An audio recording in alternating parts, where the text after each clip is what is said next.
ఈ సభలో ముఖ్య అతిథిగా పాల్గొన్న గౌరవ ప్రధాని ప్రగతివాది నరేంద్ర మోదీ గారికి స్వాగతం సుస్వాగతం. 5 కోట్ల తెలుగు ప్రజల తరపున మరొక్కసారి మనస్ఫూర్తిగా స్వాగతం పలుకుతున్నాం.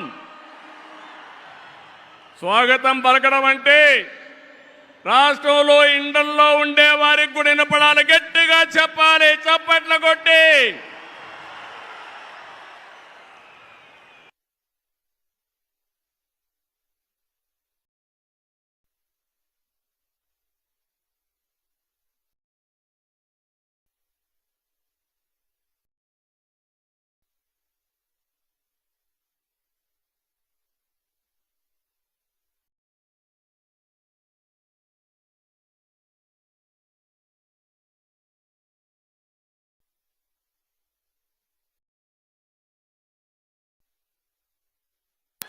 గో బ్యాక్, కొంచెం ఎన్నికెళ్ళండి, దయచేసి వినాలి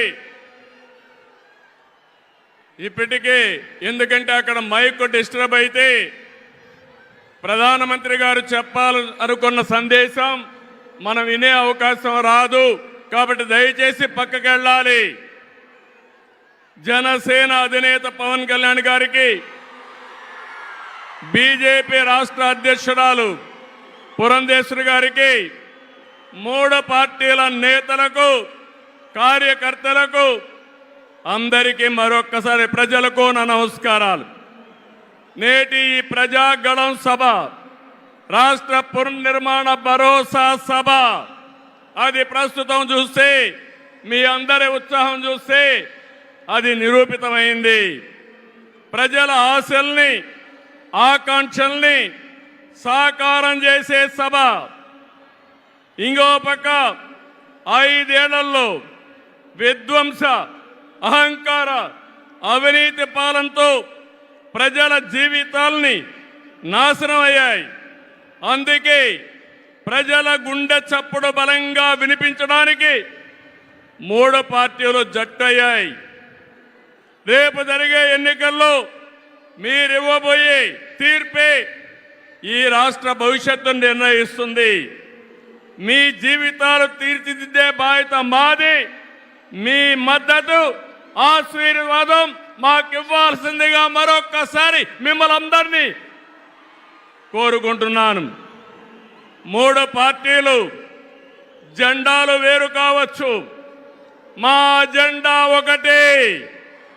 అదే సంక్షేమం, అదే అభివృద్ధి, అదే ప్రజాస్వామ్య పరిరక్షణ.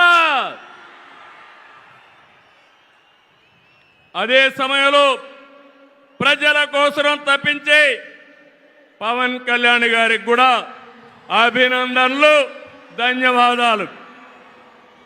మోదీ గారు ఒక వ్యక్తి కాదు, భారతదేశాన్ని విశ్వగురువుగా మారుస్తున్న ఒక శక్తి. అవునా కాదా? మోదీ అంటే సంక్షేమం, మోదీ అంటే అభివృద్ధి, మోదీ అంటే సంస్కరణ, మోదీ అంటే భవిష్యత్తు, మోదీ అంటే ఆత్మగౌరవం, ఆత్మవిశ్వాసం. ప్రపంచం మెచ్చిన మేటైన నాయకుడు మన నరేంద్ర మోదీ గారు. ప్రధానమంత్రి అన్నా యోజన, ఆవాజ్ యోజన, ఉజ్వల యోజన, కిసాన్ సమ్మాన్ నిధి, పిఎం ఆయుష్మాన్ భారత్, జల జీవన్ మిషన్ వంటి పథకాలతో సంక్షేమానికి కొత్త నిర్వచనం చెప్పిన వ్యక్తి నరేంద్ర మోదీజీ. సంక్షేమ పథకాలు అందిస్తున్నాయి. దేశాన్ని బలమైన ఆర్థిక శక్తిగా మార్చడానికి make in India, startup India, skill India, digital India, Gatishakti, Bharat Mala వంటి అభివృద్ధి కార్యక్రమాలతో సంపద సృష్టించిన వ్యక్తి మోదీ గారు. డిమానిటైజేషన్, జిఎస్టి వంటి సంస్కరణలతో దేశ ఆర్థిక ముఖ చిత్రాన్ని మార్చిన వ్యక్తి మోదీ గారు. ఆయన నినాదం సబ్కా సాత్, సబ్కా వికాస్, సబ్కా విశ్వాస్ అనే నినాదంతో దేశానికి ఒక నమ్మకాన్ని కల్పించిన శక్తివంతమైన నాయకుడు నరేంద్ర మోదీ గారు. కోవిడ్ సంక్షేమం జ్ఞాపకం ఉందా తమ్ముళ్ళు? ప్రపంచంలో ఎవ్వరూ చేయలేని విధంగా ఆ సమయంలో సమయస్ఫూర్తిగా చేసి మన ప్రాణాలు రక్షించిన వ్యక్తి నరేంద్ర మోదీ గారు. అవునంటే గట్టిగా చప్పట్లు కొట్టి అభినందించమని మిమ్మల్ని అందరినీ కోరుతున్నా. 100 దేశాలకి వ్యాక్సిన్ ఇచ్చి దేశ సమర్థతని చాటి చెప్పిన వ్యక్తి. ప్రపంచంలో 11వ స్థానంలో ఉన్న ఆర్థిక వ్యవస్థని 10 ఏళ్లలో 5వ స్థానానికి తీసుకొచ్చారు. రాబోయే రోజుల్లో ఈ స్థానం నుంచి 3వ స్థానానికి వస్తాం. అంటే ప్రపంచానికి అమెరికా, చైనాతో ధీటైన ఆర్థిక వ్యవస్థను తెచ్చే శక్తి, సామర్థ్యం నరేంద్ర మోదీ గారికి ఉన్నాయని చెప్పి కూడా నేను మీకు తెలియజేస్తున్నా. వికసిత్ భారత్ నరేంద్ర మోదీ గారి కళ. వికసిత్ ఆంధ్రప్రదేశ్ మనందరి కళ కావాలి. వికసిత్ భారత్ దిశగా దేశం దూసుకుపోతుంది. ఈ ప్రయాణంలో వచ్చే అవకాశాల్ని అందిపుచ్చుకొని ఏపీ కూడా అభివృద్ధి చెందాలి. మన జీవితాలు బాగుపడాలి. పేదరికం లేని దేశం మోదీ గారి కళ,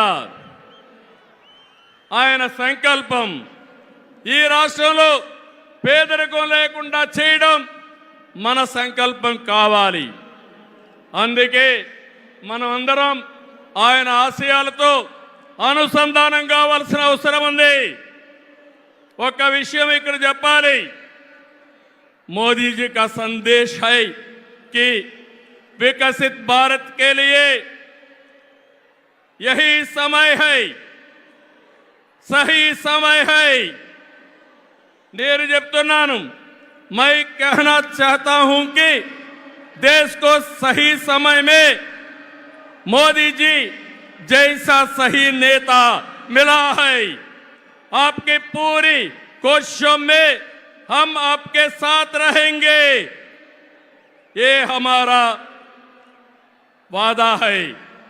నేను ఒకటే ఈరోజు చెప్తున్నాను, భారతదేశానికి ప్రపంచంలో గుర్తింపు తెచ్చిన వ్యక్తి నరేంద్ర మోదీ గారు. వికసిత్ భారత్ ద్వారా ప్రపంచంలోనే నెంబర్ 1 దేశంగా చేసే శక్తి, సామర్థ్యం ఒక్క నరేంద్ర మోదీ గారికే ఉందని మరొకసారి విజ్ఞప్తి చేస్తున్నా. అంతేకాదు, భారతీయులు మొత్తం ప్రపంచంలో ఒక శక్తివంతమైన జాతిగా తయారు చేయడం ఆయన ఆశయం ఇప్పటికే జరుగుతూ ఉంది.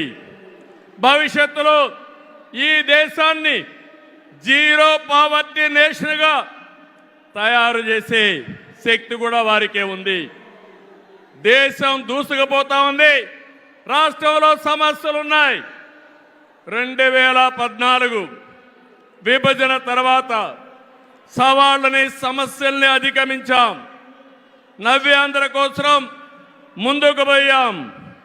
ఎన్డీఏలో భాగస్వామిగా కేంద్ర ప్రభుత్వం రాష్ట్రంలో అనేక కార్యక్రమాలు చేశాం. ఆ రోజు మీరు ఒక్కసారి చూస్తే 11 జాతీయ విద్యా సంస్థల్ని కేంద్ర సహకారంతో ఇక్కడ నిలబెట్టాం. మోదీ గారి చేతుల మీదుగా అమరావతిని నిర్మాణం కోసం చేశాం. అదే కానీ ఈరోజు పూర్తయి ఉంటే దేశంలో ఒక బ్రహ్మాండమైన నగరంగా అమరావతి తయారయ్యేది. 3 ముక్కలాటతో అమరావతిని నాశనం చేసి భ్రష్టు పట్టించిన వ్యక్తి ఈ జగన్మోహన్ రెడ్డి. పోలవరం కేంద్ర సహకారంతో 72% పూర్తి చేస్తే ఈ ప్రభుత్వం పోలవరాన్ని గోదావరిలో కలిపేసే పరిస్థితికి వచ్చారు. ఈ విధంగా ఒక